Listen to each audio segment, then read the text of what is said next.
আসসালামু আলাইকুম ওয়া রাহমাতুল্লাহি ওয়া বারাকাতুহু।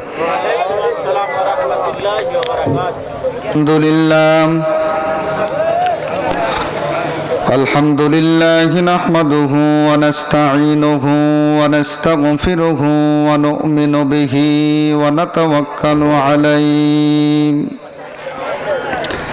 ওয়া নাউযু বিল্লাহি মিন শুরুরি আনফুসিনা ومن سيئات أعمالنا من يهده الله فلا مضل له ومن يضلله فلا هادي له ونشهد أن لا إله إلا الله وحده لا شريك له وأشهد أن محمدًا عبده ورسوله الذي أرسله بالحق إلى الخلق بشيرًا ونذيرًا وداعيًا إلى الله بإذنه وسراجًا وقمرًا منيرًا وقد قال الله تبارك وتعالى في كلامه المجيد وفرقانه الحميد أعوذ بالله من الشيطان الرجيم بسم الله الرحمن الرحيم إن تجتنبوا كبائر ما تنهون عنه نكفر عنكم سيئاتكم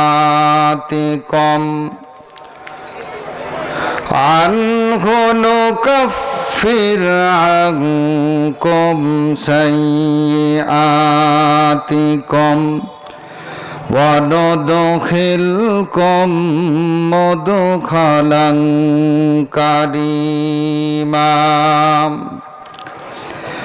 وقال تعالى في شان حبيبه آية مخبرا وآمرا إن الله وملائكته يصلون على النبي يا أيها الذين آمنوا صلوا عليه وسلموا تسليما আসুন আমরা সেই মহান রব্বুল আলামিনের শাহী দরবারে লাখ কোটি শুকরিয়া আদায় করি, যিনি অত্যন্ত দয়া করে, মায়া করে, মহব্বত করে, ভালোবেসে আমাদেরকে আল্লাহ তাআলার পক্ষ থেকে দেওয়া হায়াত নামে নেয়ামতের মধ্য থেকে কিছু সময় কবুল আর মঞ্জুর করে, যিনি দুনিয়াবি সমস্ত কিছু ব্যতিব্যস্ততার থেকে হেফাজত করে, অসুস্থতা, দুর্বলতা, অলসতা, কৃপণতাকে হটায়া যে মহান রব্বুল আলামিন আজকের এই আয়োজিত জান্নাতের বাগানে কিছু সময়ের জন্য আসার বসার তৌফিক এনায়েত করলেন, সে মহান রব্বুল আলামিনের শাহী দরবারে অন্তর স্থল থেকে হায়াতের জিন্দিগির সমস্ত গুনাহগুলো মাফের আশা আকাঙ্ক্ষা অন্তরে রেখে কেবলমাত্র শুধুমাত্র এক আল্লাহ পাককে রাজি এবং খুশির লক্ষ্যে সকলেই অন্তর স্থল থেকে গভীর মনোযোগী হয়ে শুকরিয়া আদায় করে বলি আলহামদুলিল্লাহ। দরুদ সালাম প্রেরণ করি বিশ্ব মানবতার মুক্তির দূত সাইয়্যিদুল মুরসালিন ইমামুল মুরসালিন আশরাফে আম্বিয়া জনাব মুহাম্মদুর রাসূলুল্লাহ, সকলেই পড়েন সাল্লাল্লাহু আলাইহি ওয়াসাল্লাম, যিনি ছিলেন রাহমাতাল লিল আলামিন, ইমামুল মুরসালিন আশরাফে আম্বিয়া, সমস্ত নবীদের নবী, সমস্ত মাখলুকাতের নবী, সমস্ত উম্মতের নবী, যিনি জিহাদের ময়দানে ছিলেন সেনাপতি, যিনি মদিনায় অবস্থান করেছেন রাষ্ট্রপতি, যার কাছে মানুষ শিখেছেন যাবতীয় রীতিনীতি। কথা বলেন ঠিক কিনা?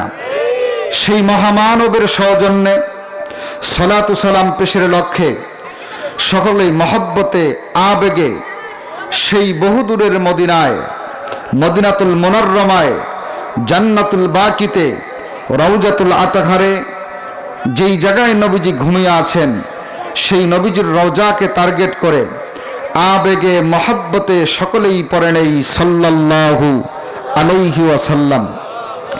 সম্মানিত মুসল্লিবৃন্দ, আমরা শুনতে এসেছি কোরআন। কথা বলেন ঠিক কিনা? কি শুনতে এসেছি? কোরআনটা কার কিতাব? জবান খুলে আওয়াজ দিয়ে বলতে হবে, কোরআনটা কার কিতাব? কোরআন শুনলে লাভ না ক্ষতি? জোরে বলেন, লাভ না ক্ষতি? গান শুনলে লাভ না ক্ষতি? ক্ষতি। আমরা ক্ষতি এবং লাভ দুটাই বুঝি, তবে কিছু কিছু জায়গায় আমরা এই বুঝকে কবর দিয়ে, বুঝকে মাটি চাপা দিয়ে এরপরেও আমরা গুনার দিকে দৌড়াই। কথা বলেন ঠিক কিনা? আচ্ছা বলেন তো, এই চক্রান্তটা কার? কার? জোরে বলেন, কার? শয়তানের চক্রান্তে আমরা গুনার দিকে যাই, কিন্তু যেই শয়তান আমাকে আপনাকে ধোঁকা দিল, এই শয়তানকে আজ পর্যন্ত ধরা পাইছেন? কথা বলেন, ধরা তো পাই নাই। তাহলে শয়তানের দোষ দিলাম কিভাবে? হাসরের মাঠে তো মজার ব্যাপার হবে ওই দিন, যেই দিন আল্লাহ পাকের সামনে দাঁড়িয়ে বলবো, আল্লাহ দুনিয়াতে যত আকাম কুকাম, যত অঘটন, যত গুনাহ কামাই করছি, সব গুনাহ শয়তানের প্রবচনায় পড়ে করেছি। শয়তান সামনে লম্বা হয়ে দাঁড়িয়ে বাম হাত দিয়ে গালের মধ্যে একটা থাপ্পড় দিয়ে বলবে, আমি কি তোরে শয়তানি দুনিয়াতে করছিলাম, তুই আমারে দেখেছিস? আমি তোরে বলছিলাম যে অমুক মাঠের মধ্যে, অমুক জায়গার মধ্যে যাত্রা গান হচ্ছে, তুই যা। আমি কি তোরে হাত ধরে টানছিলাম বা তোর কানে কোনো মন্ত্র দিয়েছিলাম? তুই তো নিজ নিজ ইচ্ছায় গিয়েছিলি। আর আজকে তুই জাহান্নামী হওয়ার কারণে আমি শয়তানকে জড়িত করতেছিস, ধোঁকা দিচ্ছিস। এটা কি তুই আমাকে সেই দিন দেখেছিস? আচ্ছা বলেন তো, ওই দিন কোনো উত্তর দেওয়ার মতো কোনো রাস্তা থাকবে? জলে বলেন, রাস্তা থাকবে? আর সবচেয়ে পরিষ্কার কথা যেটা হলো, যে আল্লাহ পাক কোরআনে বলেছেন যে আলাম আহাদি ইলাইকুম ইয়া বানি আদামা আল্লাহ তা'বুদুশ শাইতান।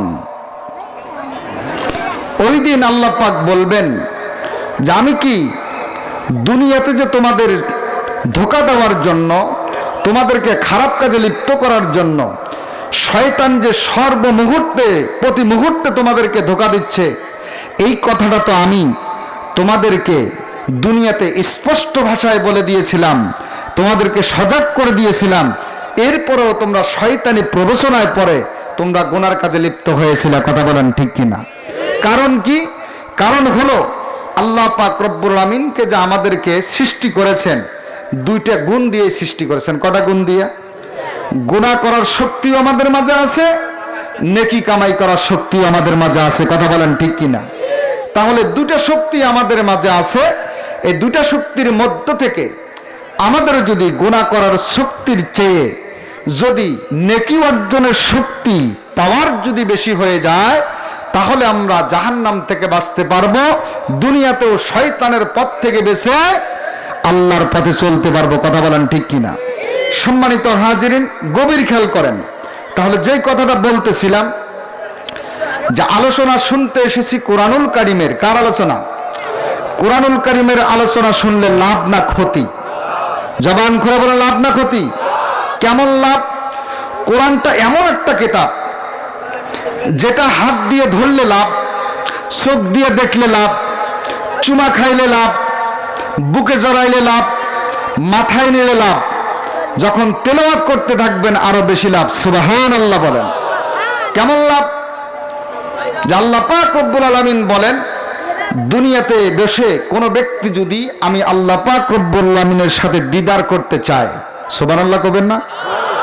দুনিয়াতে বসে যদি কোনো বান্দা এবং বান্দি আমি আল্লাহ পাকের দিদার চায়, সে যেন নামাজের মধ্যে দাঁড়িয়ে যায়, বলেন সুবহানাল্লাহ। নামাজের মধ্যে দাঁড়ালে কি হবে? আল্লাহ পাকের দিদার হবে। কেমন দিদার? যে বলা হয়েছে তুমি এমন ভাবে নামাজ পড়ো তুমি মনে করো আমি আল্লাহ পাককে দেখতেছি। এটাও যদি তোমার অন্তরের ভিতরে বিদ্যমান না হয়, তাহলে তুমি ভেবে নাও বা চিন্তা করো যে আমি নামাজে দাঁড়াইছি, আমার আল্লাহ পাক আমাকে দেখতেছেন। কথা বলেন ঠিক কিনা? এই দুই সিম্পটম, এই দুই পদ্ধতি, এই নিয়ম কারণ যার অন্তরে থাকবে না, কি নামাজ পড়তেছে? কথা বলেন, নামাজ পড়তেছে না। এরপর আল্লাহ পাক দ্বিতীয় কথা কি বললেন?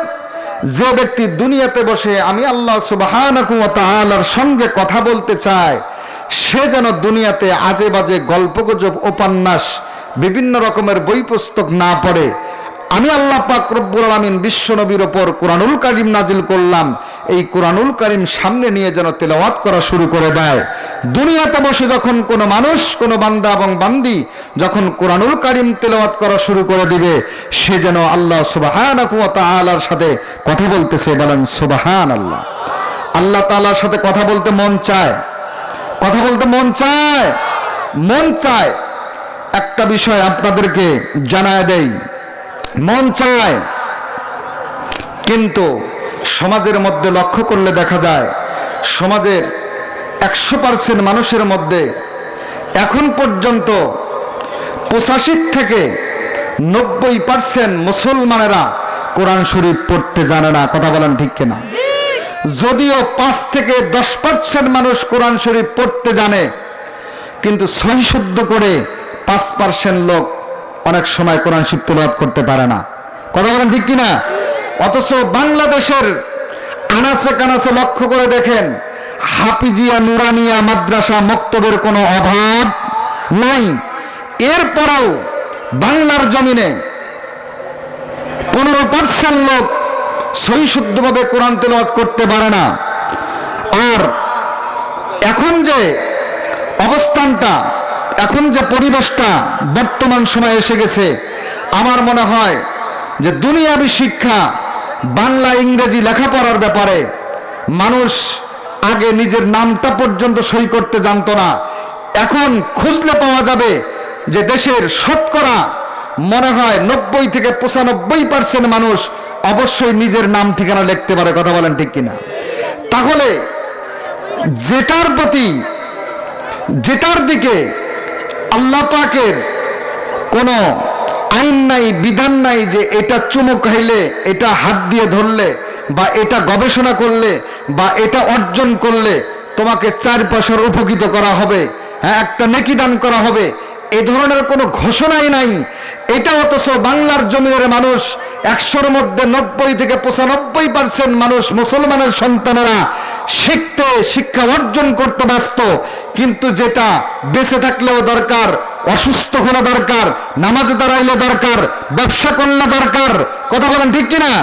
ব্যবসা করলে দরকার, ফ্যামিলি চালাইতে দরকার, সমাজ চালাইতে দরকার, রাষ্ট্র পরিচালনা করতে দরকার, মৃত্যুর সময় নামাজের দরকার, কবরে দরকার, হাসরে দরকার, পুল ছিড়াতে দরকার, মিজানের পাল্লায় দরকার, জান্নাতে দরকার, আল্লাহ পাক রব্বুল আমিনের সামনে কথা গোপনের দরকার। ওই শিক্ষার ব্যাপারে, ওই মতের ব্যাপারে, ওই দ্বীনি ইলমের ব্যাপারে মানুষের 4 পয়সার কোনো চিন্তা বিক্রি নাই। কথা বলেন ঠিক কিনা? পাগল হইল কোথায় মানুষ? কোথায় পাগল হলো?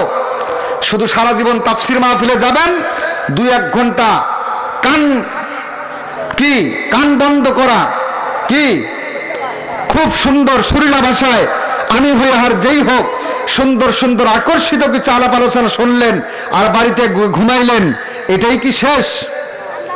এই জন্য কোরআন নাজিল হয়েছে? এই জন্য কি আল্লাহ পাকের রাসূল কালামের দাওয়াত নিয়ে এসেছে? এই জন্য কি পৃথিবীতে ইসলাম চলে আসছে নাকি? ইসলাম হলো শান্তির ধর্ম, কিন্তু আজকে ইসলাম গ্রহণ করার সঙ্গে সঙ্গেই সমাজে অশান্তি তৈরি হয়ে যায়। কথা বলেন ঠিক কিনা? আমরা শুনতে এসেছি কি, যারা বলেন কি, মুসলমান বন্ধুগণ, লম্বা করতে চাই না, আমরা বিভিন্ন জন বিভিন্ন গ্রামগঞ্জ শহর থেকে এই জায়গার মধ্যে আগমন করেছি কেবলমাত্র শুধুমাত্র কোরআনুল কারীম শোনার জন্য। কথা বলেন ঠিক কিনা? এই কোরআনুল কারীম শুনলে লাভটা কি? এই জায়গার মধ্যে অবস্থান করলে আমাদের লাভ কি? এই সম্পর্কে রব্বুল আলামিন কোরআনুল কারীমের মধ্যে বলেন, ওয়া ইযা কুরিআল কুরআনু ফাসতামিউ লাহু ওয়া আনসিতু লাআল্লাকুম তুরহামুন। জোরে বলেন আল্লাহু আকবার। রব্বুল আলামিন ডাক দিয়ে বলেছেন, যেই জায়গার মধ্যে কোরআনুল কারীমের তেলাওয়াত হয়, যেই ব্যক্তি তেলাওয়াত করে আর যেই সমস্ত মানুষেরা গভীর মনোযোগী হয়ে কোরআনুল কারীম তেলাওয়াত শোনে, রব্বুল আলামিন ডাক দেয়া বলে ওই জায়গার মধ্যে আমি আল্লাহ পাক রব্বুল আলামিন রহমত নাজিল করে দেই। বলেন সুবহানাল্লাহ। শুধু তাই নয় মুসলমান, ওই জায়গার ভিতরে, ওই স্থানের ভিতরে যতক্ষণ পর্যন্ত কোরআনুল কারীমের তেলাওয়াত হতে থাকে, নবীর হাদিস বর্ণনা হতে থাকে, আসমান থেকে রব্বুল আলামিন স্পেশাল ফোর্স ফেরেশতা পাঠায়া দিয়া এই প্যান্ডেলটাকে, এই মাহফিলের চতুর্দিকে রব্বুল আলামিন ঘেরাও করে রাখে। বলেন সুবহানাল্লাহ। এই ফেরেশতাগণ দীর্ঘক্ষণ পর্যন্ত সময় কাটানোর পর গভীর রজনীতে যখন রব্বুল আলামিনের দরবারে যখন হাজির হয়ে যায়, রব্বুল আলামিন সমস্ত সবকিছু খবর জানার পরেও ফেরেশতাদেরকে জিজ্ঞাসা করে, তোমরা কোথায় গিয়েছিলা? এতক্ষণ পর্যন্ত তোমরা কোথায় অবস্থান করেছিলে একটু জানাও। ফেরেশতারা ডাক দিয়ে বলে, রব্বুল আলামিন তুমি তো সবকিছুই দেখেছো, সবকিছুই জানো, এরপর আমাদের কাছে শুনতে চান, ওগো আল্লাহ, অমুক গ্রামের ভিতরে গেলাম, সেই জায়গার মধ্যে যা দেখি কিছু সংখ্যক গুনাহগার বান্দা এবং বান্দিরা দল বেঁধে একত্রিত হয়ে গোলাকার হয়ে তোমার কালামুল্লাহ শরীফ কোরআনুল কারীমের তেলাওয়াত তাফসীর মাহফিল শোনার জন্য সে জায়গার মধ্যে নীরবতা পালন করে ঠান্ডা মাথায় বসে কোরআনুল কারীম তেলাওয়াত শুনতেছে। ওগো আল্লাহ, সেই জায়গার মধ্যে আমরা পাহারাদার হিসাবে নিযুক্ত হয়ে গিয়েছিলাম।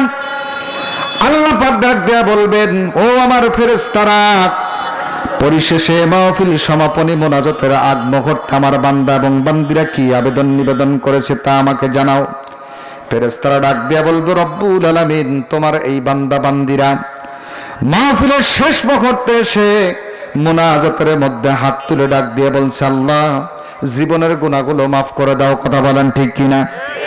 এই ভাব করে যখন আমরা বলতে থাকবো, ফেরেশতারা রব্বুল আলামিনকে ডাক দিয়ে বলবে, আল্লাহ তোমার বান্দারা ভুল করেছে, এই ময়দানের মধ্যে বসে খাঁটি দিলে তওবা করেছে গো আল্লাহ। রব্বুল আলামিন এই কথাগুলো বলেছে, এই কথাগুলো আপনার দরবারে আমরা পৌঁছায় দিলাম। আল্লাহ পাক খুশি হয়ে ডাক দিয়ে বলবে, ও আমার ফেরেশতারা, তোমরা বলো তো দেখি, যেই সমস্ত বান্দা বান্দিরা আমার কোরআনুল কারীম তেলাওয়াত শুনতেছে, তারা কি আমাকে কোনোদিন দেখেছে? ফেরেশতারা বলবে না। আমার নবীকে দেখেছে না? আল্লাহকে যারা দেখে নাই, নবীকে যারা দেখে নাই, না দেখে না বুঝে যেই সমস্ত বান্দা বান্দিরা পাগল পারা হয়ে আমি আল্লাহ পাকের নাজিলকৃত কোরআনুল কারীমের আলোচনা শুনে আমল করার চিন্তা ভাবনা করে, তোমরা সাক্ষী থাকো, ওই সমস্ত বান্দা বান্দির জীবনের গুনাহগুলো আমি মাফ করে দিলাম। রব্বুল আলামিন ডাক দেয়া বলে, কোরআনুল কারীমের তেলাওয়াত যেই জায়গার মধ্যে হয়, যদি কোনো মানুষ মনোযোগ দিয়ে শুনতে পারে, তাহলে ওই ব্যক্তির উপর আল্লাহ পাক রহমত নাজিল করে। আর কেউ যদি হট্টগোল করে, তাহলে তার উপর আল্লাহ পাক গজব নাজিল করে। বলেন নাউজুবিল্লাহ।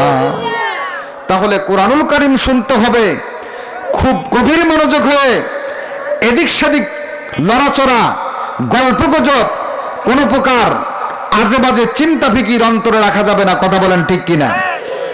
না রাখলে কি হবে? তাহলে আমি পরিষ্কারভাবে কোরআনুল কারীমের আলোচনা শুনতে পাবো, আমার বুঝে আসবে। আর এরকম শুনতে শুনতে হতে পারে এমন একটা কথা, এমন একটা বার্তা আমার কর্ণকুহর দিয়ে আমার নরম হৃদয়ের মাঝে আঘাত করবে, হ্যাঁ, এমনভাবে আঘাত হানবে যে হতে পারে ওই একটা কথায় আমার অন্তর থেকে শয়তানের ওয়াসওয়াসা দূর হয়ে আল্লাহ পাকের জিকির আজকার, আল্লাহ পাকের মহব্বত পয়দা হতে পারে। কথা বলেন ঠিক কিনা? এই জন্য মুসলমান, আমি আপনাদের সামনে কুরআনুল কারীমের সূরাতুন নিসা থেকে একটা আয়াতে কারিমা আপনাদের সামনে তেলাওয়াত করেছি। যে আয়াতে কারিমার মধ্যে রব্বুল আলামিন বলেছেন, যারা পারেন আমার সঙ্গে তেলাওয়াত করবেন, যারা পারেন না তারা একটু ঠোঁটটা লড়াবেন, কারণ রব্বুল আলামিন তো দেখতেছেন। কথা বলেন ঠিক কিনা? আর কুরআনুল কারীম শিখার চিন্তা ভাবনা করবেন, কুরআনুল কারীমের দিক নির্দেশ অনুযায়ী নিজের জীবন জিন্দেগি পরিচালনা করার চিন্তা করবেন। এবার আমার সঙ্গে তেলাওয়াত করেন, আউযু বিল্লাহি মিনাশ শাইতানির রাজীম, বিসমিল্লাহির রাহমানির রাহিম। ইন তাজতানিবু কাবাইরা মা তুনহাউনা আনহু নুকাফির আনকুম সাইয়্যাতিকুম ওয়া নুদখিলকুম মুদখালান কারীমা। চিৎকার দিয়ে বলেন আল্লাহু আকবার। সম্মানিত বন্ধুগণ আমার, রব্বুল আলামিন কুরআনুল কারীমের মধ্যে ঘোষণা করেন, পৃথিবীর জমিনে আমরা মানুষ গুনাহ করে থাকি, আমরা শুধু গুনাহই করি, কিন্তু গুনাহ কত প্রকার ও কি কি এটা আমরা অনেকেই জানি না। কথা বলেন ঠিক কিনা? আমরা দুনিয়ার জমিনে যেই সমস্ত গুনার সাথে জড়িত হয়ে যাই, যেই সমস্ত গুনার মধ্যে লিপ্ত হয়ে যায়, এই গুনাহগুলো রব্বুল আলামিন দুই ভাগে ভাগ করেছেন। জোরে বলেন, কয় ভাগে ভাগ করেছেন? এক ধরনের গুনাহকে বলা হয় কবিরা গুনাহ, আর এক ধরনের গুনাহকে বলা হয় সগীরা গুনাহ। কবিরা গুনাহ অর্থাৎ বড় ধরনের গুনাহ, আর সগীরা গুনাহ অর্থাৎ ছোট ধরনের গুনাহ। রব্বুল আলামিন ডাক দিয়ে বলেছেন, ও দুনিয়ার মানুষ, তোমরা যদি কবিরা গুনাহ অর্থাৎ বড় ধরনের গুনাহ থেকে যদি বেঁচে থাকতে পারো, বড় ধরনের গুনাহ থেকে যদি তোমরা হেফাজতে থাকতে পারো, এটাকে হেফাজতে থাকতে গিয়ে, এই বড় গুনাহ থেকে ফিরত থাকতে গিয়ে, এই বড় গুনাহ থেকে ফারাক থাকতে গিয়ে তোমাদের অনেক কষ্ট হয়ে যাবে, তোমাদের অনেক পরিশ্রম হয়ে যাবে। এটার মধ্য দিয়ে জানায় অজানায় অনেক সময় ছোট ছোট কিছু সগীরা গুনাহ তোমার আমার দ্বারাই সংগঠিত হয়ে যাবে। রব্বুল আলামিন ডাক দিয়ে বলেছেন, যদি বড় ধরনের গুনাহ যদি ছেড়ে দিতে পারো, আমি আল্লাহ সুবহানাহু ওয়া তাআলা ওই ছোট ছোট ছোট ছোট সগীরা গুনাহগুলো তোমাদের জন্য মাফ করে দিব। বলেন সুবহানাল্লাহ। ও মুসলমান বন্ধুগণ, আজকে আমরা দুনিয়ার জমিনের মধ্যে শুধু গুনার দিকে ধাবিত হচ্ছি। কে কার চাইতে বেশি গুনাহ করতে পারে, কে কার আগে জাহান্নামে যাইতে পারে, কে কার চাইতে লেকচার এবং মিথ্যা কথা বলে ওয়াদা দিয়ে এরকম প্রতিশ্রুতি দিয়ে সামনে অগ্রসর হতে পারে। কিন্তু মুসলমান বন্ধুগণ, আমাদের এই কথার মধ্যে সত্য মিথ্যা আছে, কাজের মধ্যে সত্য মিথ্যা আছে, ওঠা বসার মধ্যে সত্য মিথ্যা আছে। রব্বুল আলামিন ডাক দিয়ে বলেছেন, সর্বক্ষেত্রের মধ্যেই গুনাহ করার মধ্যে ছোট এবং বড় আছে। কথা বলেন ঠিক কিনা? আজকে সমাজের দিকে তাকাইলে আপনি আপনার সামনে তাকান, পিছনে তাকান, ডান দিকে তাকান, বাম দিকে তাকান, যেদিকেই তাকান না কেন, প্রতিদিন একটার পর একটা বিপদ আর বিপদ, আযাব আর গজব সংঘটিত হচ্ছে। কথা বলেন ঠিক কিনা? কিন্তু মুসলমান, আমরা একটাবারের জন্য চিন্তা করতেছি না এই আযাব আর গজব, এই বিপদ আর আপদ, যেখানে সেখানে আগুন লেগে ধন সম্পদ নষ্ট হয়ে যাওয়া, যেখানে সেখানে প্লাবন হয়ে ধন সম্পদ নষ্ট হয়ে যাওয়া, যেখানে সেখানে ঘূর্ণিঝড় ছিটর আর বুলবুল হয়ে মানুষের বাড়িঘর গাছপালা আর পশু পাখিগুলো যেখানে সেখানে মৃত্যুবরণ করা, আমরা তো এটা চিন্তা করি না এই সমস্ত বিপদ আপদ কোন কারণে হয়। কি চিন্তা করি? কখনোই চিন্তা করি না। কিন্তু রব্বুল আলামিন ডাক দিয়ে বলেছে, এই পৃথিবীর জমিনে হোক, আসমানের নিচে যে জায়গার মধ্যে হোক না কেন, জলে হোক অথবা স্থলে হোক, তোমার ঘরের ভিতরে জমাকৃত সম্পদ হঠাৎ আগুন ধরে পড়ে যায়, তোমার বাড়ির আশেপাশে গাছপালা, তরুলতা, বৃক্ষরাজি, ফসলগুলো যে বিনষ্ট হয়ে যায়, এগুলা কেবলমাত্র তোমাদের হাতের কামাইয়ের কারণে, তোমাদের কর্মের ফল হিসাবে তোমাদের ওপর আযাব আর গজব নাজিল হয়ে তোমাদের ধন সম্পদ, টাকা পয়সা, এমনকি তোমাদের পশু পাখি পর্যন্ত ক্ষতিগ্রস্ত হয়ে যায়। কথা বলেন ঠিক কিনা? এগুলো আমাদের হাতের কামাই। এ সম্পর্কে আল্লাহ পাক বলেন, যাহারাল ফাসাদু ফিল বাররি ওয়াল বাহরি বিমা কাসাবাত আইদিন নাসি ওয়া ইয়াফু আন কাসীর। জোরে বলেন আল্লাহু আকবার। চিৎকার দিয়ে বলেন আল্লাহু আকবার। আল্লাহ পাক রব্বুল আমিনের কথা কি মিথ্যা হতে পারে? আমার আপনার গোডাউনের ভিতরে অসংখ্য ধন সম্পদ, গোডাউন ভর্তি করে রাখা, মাল সামান রাখা, কোনো আগুন নাই, কিছু নাই, কেউ ধরে ওটা নেই, হঠাৎ করে সেখানে আগুন জ্বলে বিনষ্ট হয়ে গেল, ধ্বংস হয়ে গেল।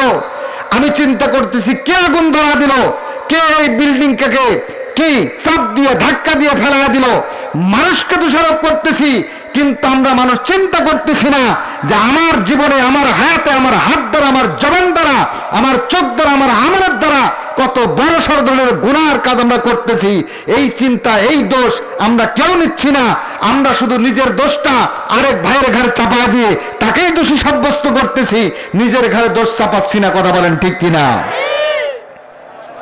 অথচ আল্লাহ বলছেন, জলে এবং স্থলের মধ্যে যত বিপদ আর আপদ হয়, সমস্ত কিছু হলো তোমাদের হাতের কামাই, তোমাদের এই আবাদ এগুলা। কারণ তোমরা গুনাহ আবাদ করো। কারণ আমরা গুনাহ কিভাবে আবাদ করি? অমুসলমান গভীর কান লাগান। একজনের কাছ থেকে 10টা টাকা নিয়েছি, এখন এই 10টা টাকার লোভ সাধ্যমতো ঠেকাইতে না পারে, 10টা টাকার লোভ সামলাইতে না পেরে তার টাকা যাতে ফেরত দেওয়া না লাগে, এটা একটা কথা মিথ্যার আশ্রয় গ্রহণ করলাম। আর সে যখন আবার জোরাজুরি করে বসলো, তখন ওই মিথ্যাটা ধামা চাপা দেওয়ার জন্য আরো 10টা মিথ্যা কথা তার সাথে যোগ করলাম। কথা বলেন ঠিক কিনা? ও মুসলমান বন্ধুগণ, সর্বক্ষেত্রে আমরা মিথ্যার আশ্রয় গ্রহণ করতেছি, সর্বক্ষেত্রে আমরা গুনার মধ্যে লিপ্ত আছি। ও মুসলমান, এই জন্য তো ক্ষণে ক্ষণে আমাদের কাছে আল্লাহ পাক রব্বুল আলামিন আযাব দিচ্ছেন। সম্পর্কে বলেন, ওয়া মা আসাবা মিন মুসিবাতিন ফাবিমা কাসাবাত আইদিন নাসি ওয়া ইয়াফু আন কাসীর। জোরে বলেন আল্লাহু আকবার। ও মুসলমান, আজকে আমরা বিপদের সম্মুখীন, আমরা বিপদের দ্বার প্রান্তে পৌঁছে গেছি। আমরা আজকে রাস্তা খুঁজে পাচ্ছি না, কোন পথে গেলে আল্লাহ রাজি এবং খুশি থাকবে, কোন পথে চললে আল্লাহ বেজার হবে। আমরা বিপদের সম্মুখীন হয়ে গেছি, পথভ্রষ্ট হয়ে যাচ্ছি। আমরা কার পিছে গেলে, কোন পথে চললে, কোন দরবারে গেলে, কোন ভাইয়ের সাথে ঘুরলে আল্লাহ খুশি থাকবেন, আর কোন পথে চললে আল্লাহ বেজার হবেন, এটা পার্থক্য করতে পারতেছি না, এটা যাচাই বাছাই করতে পারতেছি না। কার্টুন দেখতে শুনতে তো সব একই রকম দেখা যায়। কথা বলেন ঠিক কিনা? বাজারে যত ধরনের জিনিস 1 নাম্বার সিরিয়ালের মধ্যে আছে, ওই 1 নাম্বার সিরিয়ালের মধ্যেই দেখবেন আর কিছু ভেজাল নাম্বার জিনিস ঢুকায় দেওয়া আছে। 1 নাম্বার আর 2 নাম্বার পার্থক্য করার মতো ভারসাম্য বা ওই ধরনের বিদ্যা বুদ্ধি, ওই ধরনের ক্যাপাসিটি বা চোখ আমাদের অনেকেরই নাই। কথা বলেন ঠিক কিনা? তো এই জন্য বাবাজি, আমাদেরকে গোড়ার থেকে বাঁচতে হবে আর চিন্তা করতে হবে যে আমরা আজকে সমাজের মধ্যে কেন আজকে দক্ষিণাঞ্চল এত বুলবুল, এত সিডর, এত ঘূর্ণিঝড়, কেন আজকে যেখানে সেখানে গার্মেন্টস দোকানপাট, যেখানে সেখানে আগুন লাগে, মাল সামানা, ধন সম্পদ ধ্বংস হয়ে যাচ্ছে। এটা কিন্তু আমরা কখনো চিন্তা করতেছি না। আমরা শুধু চিন্তা করতেছি কি, এটাকে আমরা ঠেকাবো, এটাকে আমরা থামাবো, এটাকে আমরা বিষয় ইয়া করবো, এই করব, সেই করব, ধামা চাপা দিয়ে শুধু যাচ্ছি। কিন্তু সমাজে এই আযাব আর গজবটা কোন কাজ করলে বন্ধ হবে, আগুন ধরা কোন কাজ করলে বন্ধ হবে, কোন কাজটা করলে জিনার কাজ বন্ধ হবে, কোন কাজটা করলে মিথ্যা কথা বন্ধ হবে, কোন কাজটা করলে সুদের কারবার বন্ধ হবে, এই পদক্ষেপ আর এই ঔষধ, এই চিকিৎসা আমরা কেউ দিতে চাচ্ছি না। কথা বলেন ঠিক কিনা? অমুসলমান, রোগ নির্ণয় করে না নির্ণয় করে যদি চিকিৎসা দেওয়া হয়, রোগী মরে যাবে, সুস্থ হওয়ার কোন রাস্তা পাওয়া যাবে না। কথা বলেন ঠিক কিনা? অমুসলমান বন্ধুগণ, বলতে পারেন হুজুর, এই আযাব আর গজব থেকে বাঁচার উপায়টা কি? এই বিপদ থেকে বাঁচার উপায়টা কি? কোন পথে চললে এই বিপদ থেকে বাঁচা যাবে?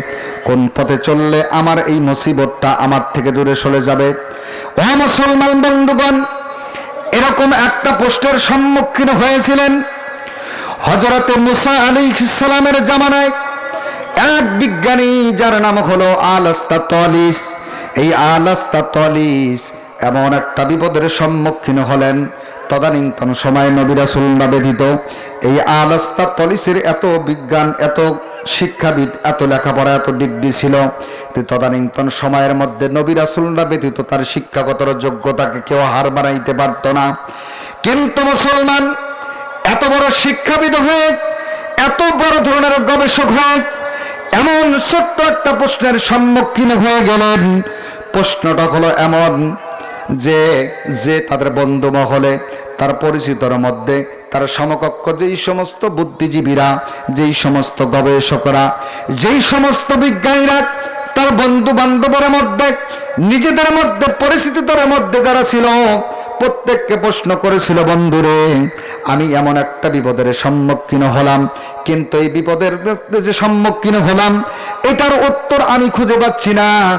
যদি তোমরা এটার উত্তর আমাকে দিতে পারো, তাহলে তোমাদেরকে পুরস্কৃত করা হবে, তোমাদেরকে অপটকন দেওয়া হবে, উপহার দেওয়া হবে।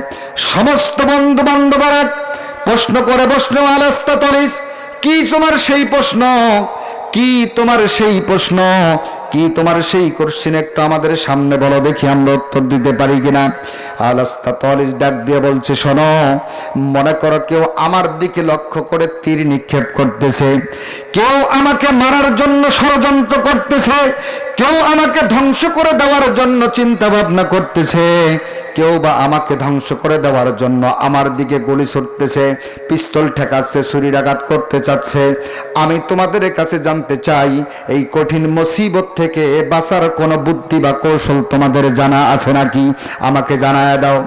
এই প্রশ্ন ফাঁস করার সঙ্গে সঙ্গে, এই প্রশ্ন জাতির সামনে করার সঙ্গে সঙ্গে সমস্ত বিজ্ঞানীরা, সমস্ত গবেষণারা নিজের মস্তকখানা অবনত করে আল-আস্তাতলিসকে ডাক দিয়ে বলে, সো আল-আস্তাতলিস, তুমি এমন ধরনের প্রশ্নের সম্মুখীন হয়েছ যেই প্রশ্ন আমাদের বিদ্যা বুদ্ধির মধ্যে আসে না, যেই প্রশ্নের উত্তর আমার মেমোরির মধ্যে আসে না, যেই প্রশ্নের উত্তর আমাদের কাহারও মেমোরির মধ্যে প্রবেশ করে না। তুমি যদি এই প্রশ্নের উত্তর পাইতে চাও, তাহলে দেরি না করে সোজাসুজি জামানার পয়গম্বর মুসা নবীর কাছ পর্যন্ত চলে যাও। জোরে কান সুবহানাল্লাহ। ও মুসলমান বন্ধুগণ, প্রশ্ন করতে পারেন, হুজুর, এটা প্রশ্নের উত্তর কি কোনো ব্যাপার হলো নাকি? কিন্তু মুসলমান, এই প্রশ্নের উত্তর যদি ব্যাপার না হয়, আমি আপনাদেরকে জানাইতে চাই, বর্তমান সময়ের মধ্যে, বর্তমান জামানার মধ্যে এই জেনা নামের গুনাহ বন্ধ করার জন্য আইন চলছে কিনা? এই যুবকেরা কথা বলো, জেনা বন্ধ করার জন্য আইন চলছে কিনা? জবান খুলে না, ভয় পাইতেছেন নাকি? ইফতিজিং বন্ধ করার জন্য আইন আছে না নাই? ইফতিজিং বন্ধ করার জন্য সরকারি আইন আছে না? জেনার কাজ বন্ধ করার জন্য সরকারি আইন আছে না? সব আইন আছে। আপনারা জবান খুলে, প্রাণ খুলে বলেন তো দেখি, সমাজের মধ্যে কি জেনার কাজ বন্ধ আছে? ইফতিজিং এর কাজ কি বন্ধ আছে? সুদের কাজ কি বন্ধ আছে? মিথ্যা কথা বলা বন্ধ আছে? নাই। যদি নাই, এত আইন পাশের পরেও যদি আইন যদি পাশ থাকার পরেও যদি গুনাহ বন্ধ নাই, তদানীন্তন সময়ে ওই আল-আস্তাতলিস যেই প্রশ্নের সম্মুখীন হয়েছিল, এই প্রশ্নের উত্তর, যদিও তারা বিজ্ঞানী, যদিও তারা গবেষক, যদিও তারা লেখক, অনেক বই প্রণেতা, অনেক শিক্ষাবিদ, অনেক জ্ঞানী গুণী, কিন্তু এই প্রশ্নের উত্তর তারা দিতে সমর্থ রাখে না।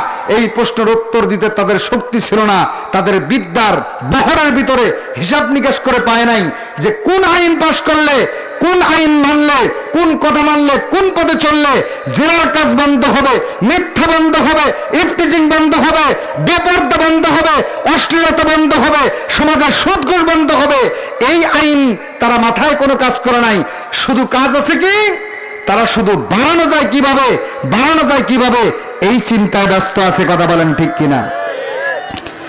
অমুসলমান বন্ধুগণ, আরাস্ততলিস চিন্তা করলেন আমার জামানার ভিতরে এত বড় বড় বিজ্ঞানিক, এত বড় বড় দার্শনিক, এত লেখক এবং গবেষক, আমরা সামান্য একটা প্রশ্নের উত্তর দিতে জানি না। আর আমরা তো মুসা নবীকে তেমন ভাবে মানি না, সামান্য কাঠমোল্লা। কথা বলেন ঠিক কিনা? আজকের সমাজের কিছু কিছু লোক আলেম ওলামাদেরকে কাঠমোল্লা সাব্যস্ত করে, কিন্তু মুসলমান খেয়াল রাখেন, শীতকাল চলে এসেছে।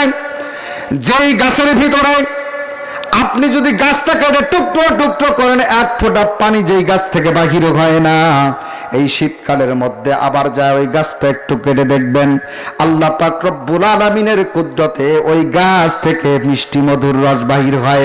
কথা বলেন ঠিক কিনা? ও মুসলমান বন্ধুগণ, আপনি যত বিপদগামী হন না কেন, যত জটিল এবং কঠিন প্রশ্নের সম্মুখীন হন না কেন, আপনি যদি সমস্ত মত পথ সবকিছু ছেড়ে দিয়ে কেবলমাত্র শুধুমাত্র কোরআনুল কারিমের নিকটবর্তী হয়ে যান, কোরআনুল কারিমের কাছে যদি স্যালেন্ডার হয়ে যান, এই কোরআনুল কারিমের জ্ঞান বিবেক যেই সমস্ত আলেম ওলামা গ্রহণ করেছে, নিজের সিনায় ধারণ করেছে, তাদের নিকটবর্তী যদি আপনি যাইতে পারেন, তাদেরকে যদি প্রশ্ন করতে পারেন, আর সেটা যদি আপনার অন্তরের ভিতরে চিন্তা থেকে আমি এটাকে মেনে নেব, আমি এটাকে গ্রহণ করে জীবন জিন্দেগি পরিচালনা করব, অবশ্যই অবশ্যই কোরআনুল কারীম এমন থিওরি আপনাকে দিবে যেটা আপনি শত শত বছর অপেক্ষা করে যেটার সমাধান আপনি খুঁজে পান নাই। এই কোরআনুল কারীমের একটাই শব্দ, একটাই বাক্য, একটা কথা যদি আপনি মানতে পারেন, অবশ্যই কোরআনুল কারীমের বরকতে, আল্লাহ পাক রব্বুল আমিনের বিধান মানার বরকতে সমাজ থেকে অনেক কিছুই বিদায় হওয়া সম্ভব। কথা বলেন ঠিক কিনা? আরাস্ততলে চিন্তা করতেছে, আমরা এতগুলো বড় বড় বিজ্ঞানী, আমরা উত্তর দিতে পারতেছি না, এই সামান্য কাঠমোল্লাকে উত্তর দিতে পারবে নাকি? কিন্তু আরাস্ততলিসের অন্তরের ভিতরে চিন্তা চলে আসছে, খানা পিনা ছেড়ে দিছে, পেরেশান, কারণ বিপদ তো আসতেছে। আর এই বিপদ থেকে বাঁচার উপায়টা কি? এই বিপদ থেকে হেফাজতে থাকার উপায়টা কি? কোন পথে চললে বিপদ আমাকে গ্রাস করতে পারবে না, কোন মতে চললে বিপদ আমাকে ঘেরাও করতে পারবে না। না যাই হোক, হতে পারে কাঠমোল্লা, কিন্তু অনেক সময় ভাঙ্গা গ্লাসেও পাও কেটে যায়। কথা বলেন ঠিক কিনা? ও মুসলমান বন্ধুগণ, আরাস্ততলিস সমস্ত দলবল নিয়ে জামানার পয়গম্বর হযরতে মুসা আলাইহিস সালামের নিকটবর্তী হয়ে গেলেন। মুসা আলাইহিস সালাম আগন্তুকদেরকে দেখে আদর আপ্যায়নের ব্যবস্থা করলেন, কিন্তু আরাস্ততলিস ডাক দিয়ে বললেন, ও জামানার পয়গম্বর মুসা, আমরা আপনার দরবারে খাইতে আসি নাই, বসতে আসি নাই, একটা বিপদের সম্মুখীন হয়ে গেছি, একটা প্রশ্নের সম্মুখীন হয়েছি গো মুসা আলাইহিস সালাম, আপনার কাছে এই উত্তরটা চাই, আপনি দয়া করে মহব্বত করে তাড়াতাড়ি উত্তরটা দিয়ে দেন। কারণ ও নবীজি, ও পয়গম্বর, আমরা তাম পৃথিবীতে একটা মাত্র প্রশ্নের সমাধান আমরা চেয়েছিলাম, কোন জনগোষ্ঠী, কোন জাতি উত্তর দিতে পারে নাই। সব শেষে আপনার দরবারে এসেছি, যতক্ষণ পর্যন্ত এই প্রশ্নের উত্তর আমি পাবো না, অতক্ষণ পর্যন্ত আমার অন্তরের ভিতরে শান্তি বিরাজ করবে না। বিদায় দয়া করে মায়া করে আপনি আগে আমাকে উত্তরটা দিয়ে দেন। এক পর্যায়ে হযরতে মুসা আলাইহিস সালাম ডাক দিয়ে বললেন, আরাস্ততলিস, কি প্রশ্ন তোমার অন্তরের ভিতরে ঘুরপাক খাচ্ছে? কি প্রশ্নের সম্মুখীন তুমি হয়েছে? তুমি একটু পরিষ্কার ভাষায় বলে দাও। এবার আরাস্ততলিস ডাক দিয়ে বলছে, পয়গম্বর, আমি এমন একটা বিপদের সম্মুখীন হয়েছি, যেই বিপদটা হলো, ধরে নেন আমাকে লক্ষ্য করে আমাকে মারার জন্য, আমাকে ধ্বংস করার জন্য কেউ তীর ছাড়তেছে অথবা গুলি ছাড়তেছে অথবা আমাকে মারার জন্য বিভিন্ন কলাকৌশল আমার দিকে ছুঁড়ে মারতেছে, এইটার থেকে, এই মুসিবত থেকে, এই তীরের আঘাত থেকে বাঁচার উপায় কি কোনো আছে নাকি? চিৎকার দিয়ে বলেন সুবহানাল্লাহ। আরাস্তাতলে যেই প্রশ্নের উত্তরটা তামাম পৃথিবীর কোনো বিজ্ঞানীর কাছে সমাধান পায় নাই, এই প্রশ্নটা পয়গম্বর মুসা আলাইহিস সালামের সামনে বলার সঙ্গে সঙ্গে হযরতে মুসা আলাইহিস সালাম মুস্কি হাসি দিয়া আলাস্তাতলিসকে ডাক দেয়া বলছেন, ও আলাস্তাতলিস, চিন্তার কোনো কারণ নাই, পেরেশানির কোনো কারণ নাই, এই প্রশ্নের উত্তরের মতো সহজ উত্তর আর পৃথিবীতে কোনো নাই। যেরকম সুবহানাল্লাহ। যে প্রশ্নের উত্তর কেউ দিতে পারে নাই, সেই প্রশ্নের উত্তর দিবে জামানার পয়গম্বর হযরত মুসা আলাইহিস সালাম। মুসা আলাইহিস সালাম ডাক দিয়ে বলেছে, ও আলাস্তাতলিস, তুমি জামানার বিজ্ঞানী হিসেবে দাবি করো, তুমি জামানার রাষ্ট্রপ্রধান হিসেবে দাবি করো, তুমি জামানার অনেক কিছু হিসেবে দাবি করো, সামান্য একটা প্রশ্নের উত্তর, এর চাইতে সহজ উত্তর, সহজ উত্তর আর কোনো কিছুই হতে পারে না। আলাস্তাতলিস বলে, আমরা তমাম দুনিয়া ঘুরলাম, উত্তর পেলাম না, আর আপনার কাছে এত সহজ উত্তর হয়ে গেল, তাড়াতাড়ি প্রকাশ করুন, দেখি কি এমন সহজ উত্তর একটু বলুন।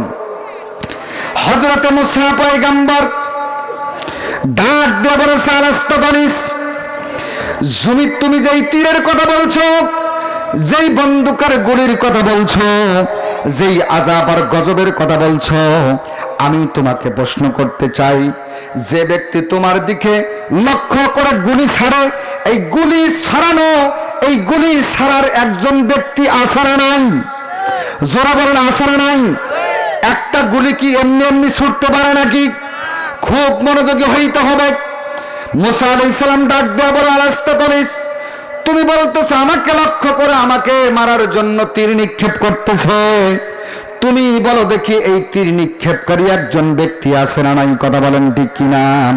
রব্বুল আলামিনের পয়গম্বর মুসা আলাইহিস সালাম ডাক দিয়ে বলেছে, আলাস্তাতলিস, তুমি বলতেছো আসমান থেকে শিলাবৃষ্টি আসে, আসমান থেকে আগুনের বৃষ্টি জমিনের মধ্যে পড়তে থাকে, মাটির থেকে ভূমিকম্প তৈরি হয়, প্লাবন তৈরি হয়ে ফসল আদি সবকিছু নষ্ট হয়ে যায়, গৃহপালিত পশু এমনকি নিজের সন্তানাদি নিজে পর্যন্ত ধ্বংস হয়ে যায়। কথা বলেন ঠিক কিনা? পয়গম্বর মুসা ডাক দিয়ে বলেছে, ও আলাস্তাতলিস, তুমি ধরে নাও আসমানটাকে কামান মনে করো, আর আসমান থেকে যেই সমস্ত আযাব আর গজব দুনিয়ার জমিনে আসে, এটাকে তুমি তীর মনে করো আর ধনুক মনে করো, আর এটাকে তুমি গোলে মনে করো, আযাব আর গজব যেটাই তুমি মনে করো। ও আলাস্তাতলিস, তুমি বলো তো দেখি, এই তীর এবং গুলি ছোড়ার জন্য একজন মালিক আছে না না? জোরে বলেন তো কে? আওয়াজ দিয়ে বলতে হবে কে? জামানার পয়গম্বর মুসা নবী আলাইহিস সালাম ডাক দিয়ে বলেছে, ও আলাস্তাতলিস, যেই ব্যক্তি তোমাকে মারার জন্য তোমার দিকে লক্ষ্য করে তীর ছাড়ে, গুলি ছাড়ে, ধনুক ছাড়ে, তুমি যদি ওই তীর ছাড়নেওয়ালার নিকটবর্তী যাইতে পারো, তার হাতে হাত যদি মিলাইতে পারো, তার বুকের সাথে বুকটা যদি মিলাইতে পারো, তার জবানের সাথে জবানটা যদি মিলাইতে পারো, তার চোখের সাথে চোখটা যদি মিলাইতে পারো, তার মতের সাথে মতটা যদি মিলাইতে পারো, তামাম পৃথিবী ধ্বংস হওয়া সম্ভব, কিন্তু তোমার শরীরে টাচ লাগা সম্ভব নয়। কথা বলেন ঠিক কিনা?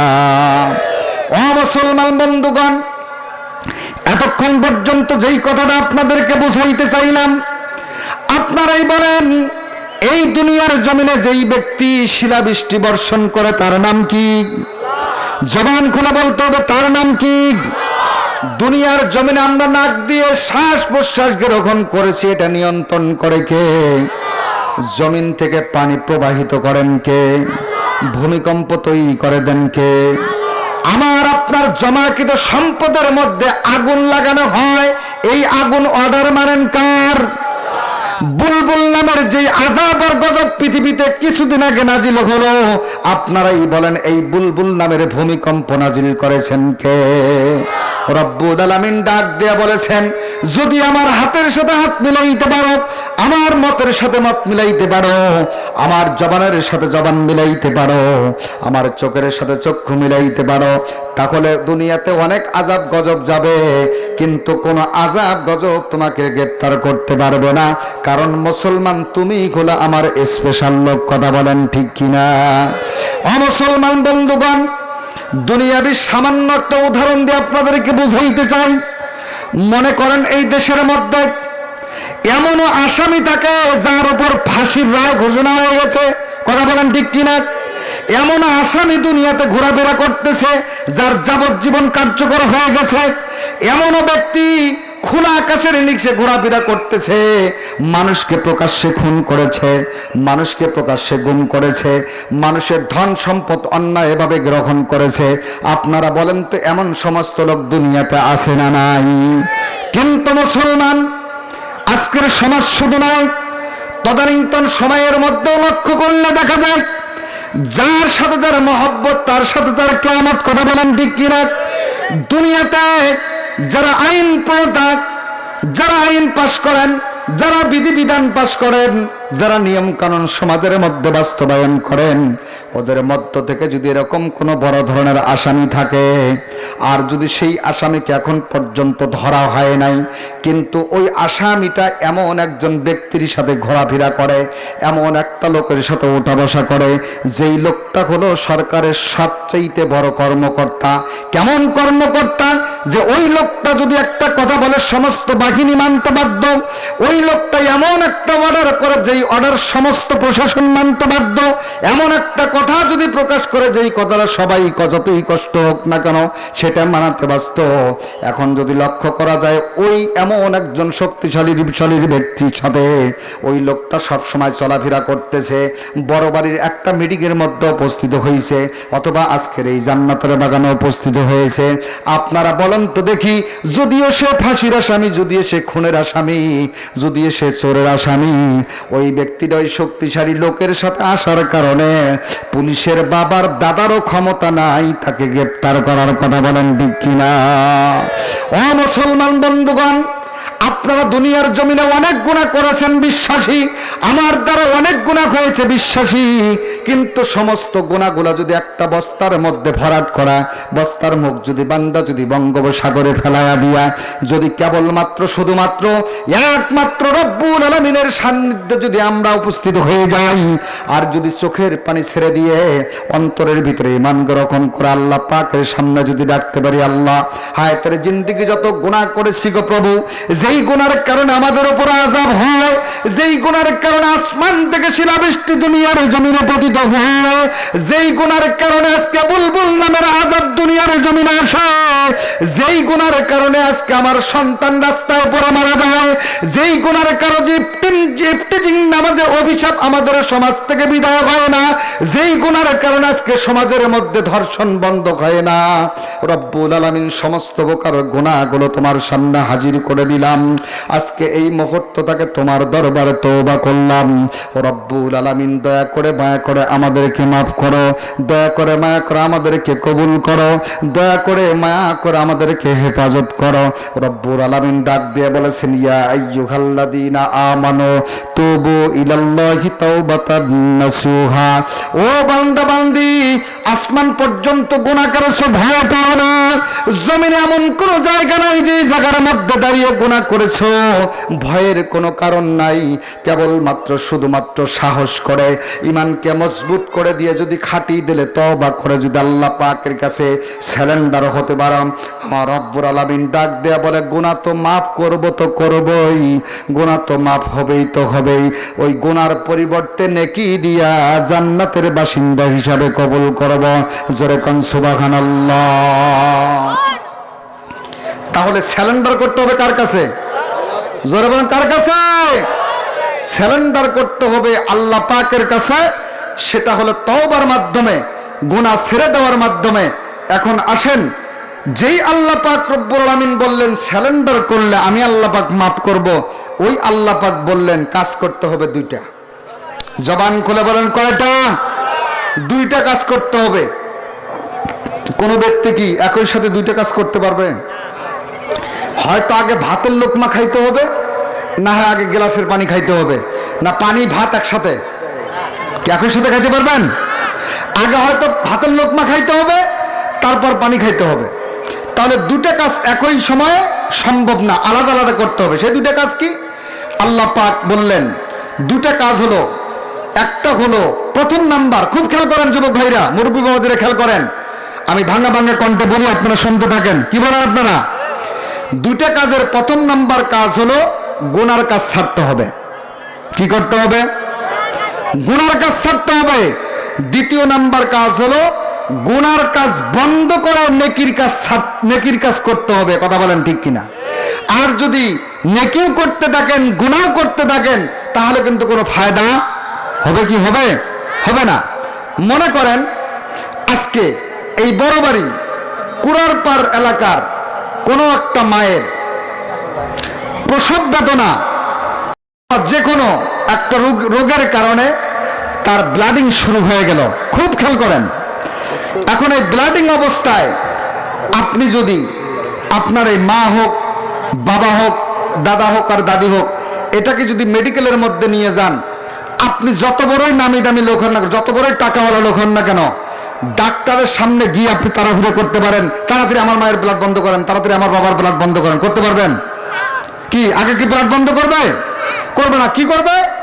আগে চিন্তা করবে যে কোন কারণে, কোন রোগের কারণে, কোন ভুলের কারণে, কোন ক্ষত স্থানের কারণে ব্লাডিং হচ্ছে। এটা আগে ক্ষত স্থানটা নির্ণয় করবে, রোগটাকে নির্ণয় করবে, এরপর ব্লাডিং বন্ধ করার চিন্তা ভাবনা করবে। কথা বলেন ঠিক কিনা? মুসলমান খুব খেয়াল করেন। তারপর সুচিকিৎসা দিবে, এরপর রোগী সুস্থ হবে। সেটা না করে যদি আপনার আবেগে, আপনার মহব্বতে রোগের চিন্তা ভাবনা না করে, রোগ নির্ণয় না করে যদি ব্লাডিং বন্ধ করার চিন্তা ভাবনা করে, এই ব্লাডিং বন্ধ, রোগ নির্ণয় করে যদি ব্লাডিং বন্ধ করার চিন্তা ভাবনা করে, রোগী তো সুস্থ হবেই না, বরং আরো তাড়াতাড়ি মারা যাওয়ার সম্ভাবনা আছে। কথা বলেন ঠিক কিনা? ঠিক তেমনি পৃথিবীর কোন মানব সন্তান, পৃথিবীর কোন আদব সন্তান একই সাথে দুইটা কাজ করতে পারে না। হয়তো গুনাহ ছাড়তে হবে, নেকির কাজ করতে হবে, হয়তো বা নেকির কাজ করতে হবে, না গুনার কাজ করতে হবে। দুই কাজ একই ভাবে করা যাবে না। আর একটা উদাহরণ আপনাদের সামনে দিয়েই আমি কিছুক্ষণ আলোচনা করব ইনশাআল্লাহ। আমরা যারা গ্রামের মানুষ, এলাকায় আমরা যখন ছোট ছিলাম, এখনো যারা ছোট ছোট কচি কাছে আছেন, মুরব্বীরা আছেন, দেখবেন আশেপাশের দোলার মধ্যে যখন আমরা মাছ ধরার জন্য বর্ষাকালে যাই, যায় দেখি একে জমির কানের মধ্যে 2-4টা কষ্টি পানা দিয়ে রাখছি, কাঁঠাল দিয়ে রাখছি, যায় দেখছি এমন মাছ সেখানে গাবাইছে বলেন বা ভিড় জমাইছে, এমন মাছ যে দেখে আর মনটা মানলো না, এটার চতুর্দিকে আগে বান্দা মাছগুলো ধরার চিন্তা ভাবনা করি। কথা বলেন ঠিক কিনা? কি অনেক সময় এটা হয় না? হয়। আর ছেলেপেলে মানুষ হলো তোলাতে গেছে মাছ দেখতে, মুরব্বীরা হলে তো বাড়িতে আইসা এরকম খালই বদনা অনেক কিছু নিয়ে যাবে, কিন্তু ছেলেপেলে মানুষগুলো কবে বাড়িতে বাড়ি ঘাড়ি আনতে গেলে আব্বা আম্মা ধরবে, আসতে দিবে না, কারণ পানিতে ভিজলে রোগ হবে, জ্বর হবে, বিদায় হাতের আসল দিয়েই পানি শেষা শুরু করে দেয়। সন্ধ্যাবেলায় দেখা যায় সন্তান অনেকগুলো মাছ নিয়ে বাড়িতে আসে। কথা বলেন ঠিক কিনা? তো এই মাছ ধরতে গিয়ে মনে করেন 8-10 জন মিলে মাছ ধরার জন্য একটা ফান তৈরি করলো বা একটা বাঁধ তৈরি করলো। এখন 10 জন ব্যক্তির মধ্যে 9 জন ব্যক্তি পানি সেচ ব্যবস্থা করলো, আর এই 10 জনের মধ্যে একজন কাক বানালো কমান্ডার ইন চিফ। তাকে বলে দেওয়া হলো যে আমরা পানি সেচের ব্যবস্থা করব, আর তুমি দেখবা যাতে কোনো আল ভেঙে পানি ভিতরে প্রবেশ না করে। এখন আসেন, এখন এই পানি সেচতে সেচতে সেচতে সেচতে এক পর্যায়ে কমান্ডার ইন চিফ চিৎকার দিছে, এ ভাই পানি সেচ বন্ধ করো, তাড়াতাড়ি আমার কাছে আসো, কারণ তোমরা পানি ভিতর থেকে বাহির নেওয়ার চেষ্টা করতেছো, কিন্তু আল ভেঙে পানি আবার ভিতরে ইন করতেছে। কথা বলেন ঠিক কিনা? আচ্ছা বলেন তো, আমরা যদি পানি সেচতেই থাকি আর পানি যদি আসতেই থাকে, তাহলে কি কিয়ামত পর্যন্ত পানি যদি সেচতে থাকে, পানি সেচা কি শেষ করতে পারবে? যারা বলেন শেষ করতে পারবে না। কি করতে হবে? আগে আল ঠিক মতো বানতে হবে, তারপরে পানি সেচতে হবে। তো এই জন্য মুসলমান, আমরা আগে গুনার কাজ বন্ধ করতে হবে, এরপর নেকির কাজ করতে হবে। না হলে যদি আমরা গুনার কাজও করি, নেকির কাজও করি, তাহলে দুটার সংঘর্ষ হয়ে আমরা ক্ষতিগ্রস্ত হয়ে যাব। আজকে আমরা নামাজও পড়ি, আবার স্ত্রীকেও বেপরদায় চালাই, নামাজও পড়ি, সুদের কাজবারের সাথে জড়িত, নামাজও পড়ি, নিজের সন্তানকে বেপরদায় স্কুল কলেজে পাঠাই, নামাজও পড়ি, জবান দিয়ে মিথ্যা কথা বলি, তাহলে নেকিও চলে, গুনাহও চলে। এটা যদি কিয়ামত পর্যন্ত চলতে পারে, জাতি অসুস্থ হওয়া ছাড়া জিন্দেগিতে সুস্থ হতে পারবে না। কথা বলেন ঠিক কিনা? এই জন্য প্রত্যেকটা মানুষ আমরা আজকে এই জায়গার মধ্যে শপথ গ্রহণ করব, আমরা যেন সমস্ত প্রকার গুনাহ থেকে বেঁচে আমরা যেন নেকির কাজগুলো বেশি বেশি করতে পারি। আল্লাহ পাক সকলকে আমল করার মতো তৌফিক দান করুক। সকলে বলুন আমিন। ওয়া আখিরু দাওয়ানা আনিল হামদুলিল্লাহি রাব্বিল আলামিন। আসসালামু আলাইকুম ওয়া রাহমাতুল্লাহি ওয়া বারাকাতুহু।